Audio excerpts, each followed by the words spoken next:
Aujourd'hui, on va parler d'un moment qui, soyons honnêtes, est souvent redouté. L'heure des devoirs. On va voir ensemble, en s'appuyant sur des choses très simples, comment transformer ce qui est parfois une corvée en un moment beaucoup plus calme. Alors, est-ce que cette situation vous parle? Je pense que oui. C'est une scène quasi universelle pour des tas de familles. Bon, tout commence bien, le cahier s'ouvre, le stylo est prêt, l'intention est bonne, l'énergie est là, mais on sent déjà, vous savez, cette petite tension qui commence à installer. Et puis, ça ne manque pas. Très vite, l'atmosphère change. Elle devient plus lourde, plus chargée. Les premiers soupirs se font entendre, souvent des deux côtés de la table d'ailleurs. Ce qui n'était qu'une simple tâche prend des allures d'épreuve. Et là, c'est le point de bascule. Une question de maths, une règle de grammaire un peu floue, et paf, on se retrouve en plein milieu d'une bataille rangée. À la fin, tout le monde est sur les nerfs, épuisé, et soyons clairs, pas grand-chose n'a vraiment avancé. Mais alors, il vient d'où ce poids? Ce n'est pas juste la fatigue de la journée ou la difficulté de l'exercice. Non, non. Il y a quelque chose de bien plus profond qui se joue à ce moment-là. Et si on se posait la question différemment? Imaginez une seconde.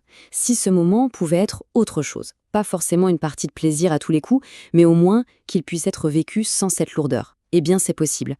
Du coup, si le problème ne vient pas des devoirs en eux-mêmes, d'où vient-il? En fait, la réponse est souvent juste sous notre nez, mais elle est un peu contre-intuitive. Voilà toute la différence. On a tendance à se focaliser sur le visible, les pages à remplir, les exercices à finir, alors qu'en réalité, le vrai poids, le vrai fardeau, c'est toute cette pression invisible. La pression que l'enfant ressent de devoir réussir, et bien sûr celle que le parent ressent de le voir y arriver. Et cette pression, ce n'est pas juste une sensation. Elle a un effet bien réel, neurologique même. Quand un cerveau est sous pression, il apprend beaucoup, beaucoup moins bien. C'est un mécanisme de défense tout simple. Face au stress, le cerveau passe en mode survie et pas du tout en mode apprentissage. J'adore cette métaphore, elle est tellement juste, c'est exactement ça. On dépense une énergie folle, on se frustre, on s'épuise l'un l'autre, pour un résultat souvent médiocre. L'effort se transforme en fatigue, pas en progrès.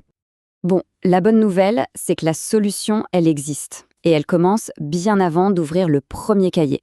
Tout est une question d'atmosphère. Il faut en quelque sorte préparer le terrain. Voici un petit rituel, tout simple mais hyper puissant pour tout désamorcer. D'abord, première étape, on respire ensemble. Juste une grande inspiration, une grande expiration. Ça calme tout le système. Deuxième étape, un câlin rapide. Un geste simple qui rappelle que le lien entre nous est bien plus important que n'importe quel devoir. Et enfin, une phrase apaisante, du genre « on fait de notre mieux et c'est tout ce qui compte ». Ces trois petites choses envoient un signal très clair au cerveau « tout va bien, il n'y a pas de danger ». Et cette douceur, on peut l'étendre à tout l'environnement. Une lumière un peu plus tamisée, pourquoi pas une petite musique douce en fond, parler avec une voix posée. Et surtout, le réflexe à avoir si un blocage arrive, ce n'est pas d'expliquer encore et encore, mais de respirer. Et de rappeler que l'objectif, ce n'est pas la perfection, c'est juste d'essayer. Une fois que l'ambiance est plus sereine, on peut aller encore plus loin. On peut carrément transformer ce moment en une occasion de se connecter plutôt que de se confronter. Attention, il ne s'agit pas de faire les devoirs à la place de l'enfant, mais d'être vraiment avec lui. Lui demander ce qu'il trouve dur et écouter sa réponse pour de vrai. Dédramatiser une erreur, en rire ensemble, faire des petites pauses. Et pourquoi pas créer un petit rituel sympa pour la fin comme un goûter spécial.